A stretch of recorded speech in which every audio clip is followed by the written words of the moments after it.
Halo sobat, kembali lagi ke channel YouTube Urbanara. Pada hari ini kita akan membahas beberapa cerita dari kawan-kawan kita yang udah mengirimkannya lewat email. Apa aja ceritanya? Mari saksikan. Jangan lupa like, komen, dan subscribe. Pada kali ini, saya akan membawakan cerita tentang ospek jurusan di salah satu universitas terkenal. Kepo dengan ceritanya? Saksikan terus.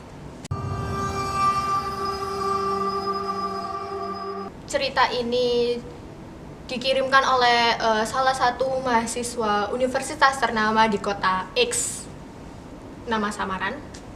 Kita sebut saja namanya adalah Una.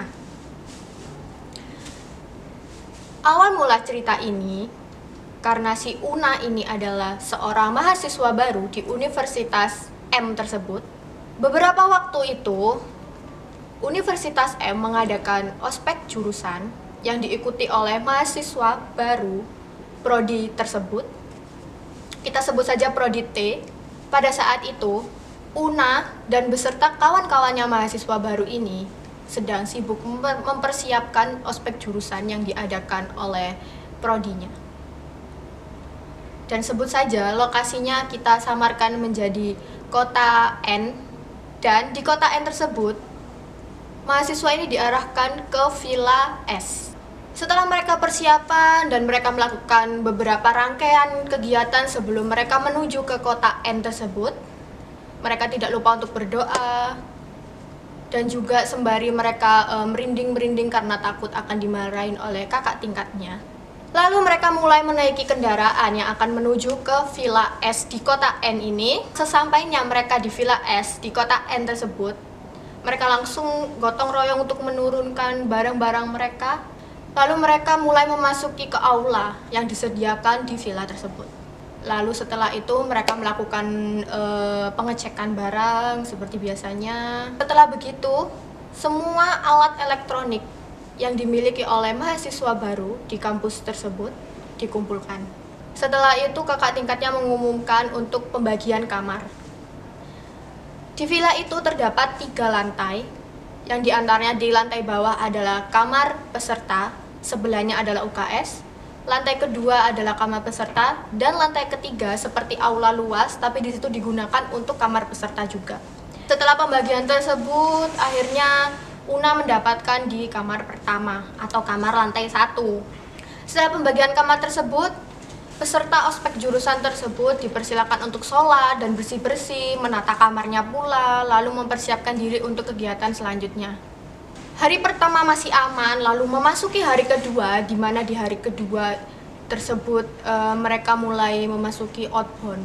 Oh iya, pada malam hari sebelum mereka outbound, mereka memasuki rangkaian acara yang biasa disebut oleh mahasiswa bintal atau bimbingan mental.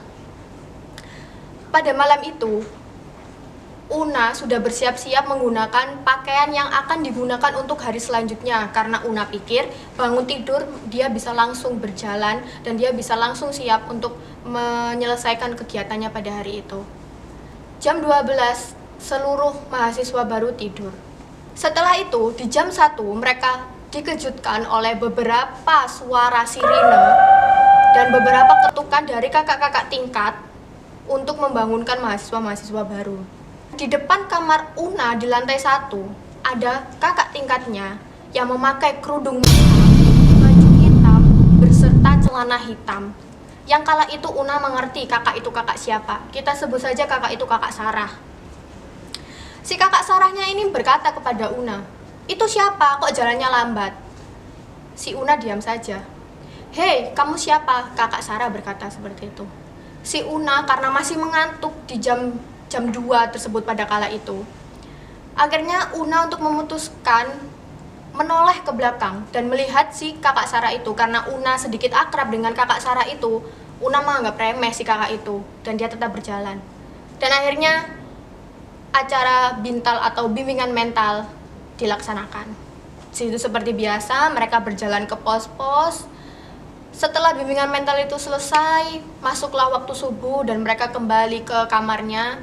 Dan karena itu masih menunjukkan pukul 4 dan mereka disuruh kumpulnya pukul 6, Jadi Una berpikir setelah sholat subuh dia tidur. Akhirnya si Una tidur dan kegiatan hari kedua.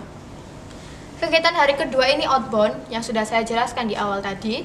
Una ini memiliki geng. Geng tersebut berisikan 4 orang. Bisa kita sebutkan saja Una, Indra, Indri, dan Hehe. Dan di situ Una melihat hanya ada 3 temannya dan si Hehe ini tidak ada. Si Una berpikir, mungkin dia masih diberi tugas oleh Kating. Akhirnya Una tidak menghiraukannya dan Una tetap fokus kepada kelompoknya. Karena ketiga temannya Una ini berbeda kelompok dengan Una. Akhirnya si Una dan teman-temannya menjalankan aktivitas outbound tersebut dan belum terjadi apapun. Lalu pada malam harinya ketika sudah selesai menyelesaikan outbound tersebut, mereka berkumpul untuk melaksanakan api unggun. Di saat mereka melaksanakan api unggun, di situ mereka mulai bercerita dan akhirnya Una mendengarkan jika temannya si Hehe ini ternyata dia mengalami kesurupan. Si Una terkejut dan kaget, kapan itu terjadinya? Dan ternyata temannya bercerita jika sebelum malam bimbingan mental tersebut, ternyata teman Una ini mengalami kesurupan. Dan yang berawal si temannya Una ini berada di UKS sebelah kamar Una dipindahkan ke ruang panitia yang jaraknya sangat jauh dari kamar perempuan. Dan di situ pengakuan teman-teman Una ini mengatakan bahwa si Hehe ini melihat sebuah perempuan lukisan. Akhirnya si Hehe ini mengatakan kepada kakak tingkat, "Untuk apa lukisannya itu di situ?"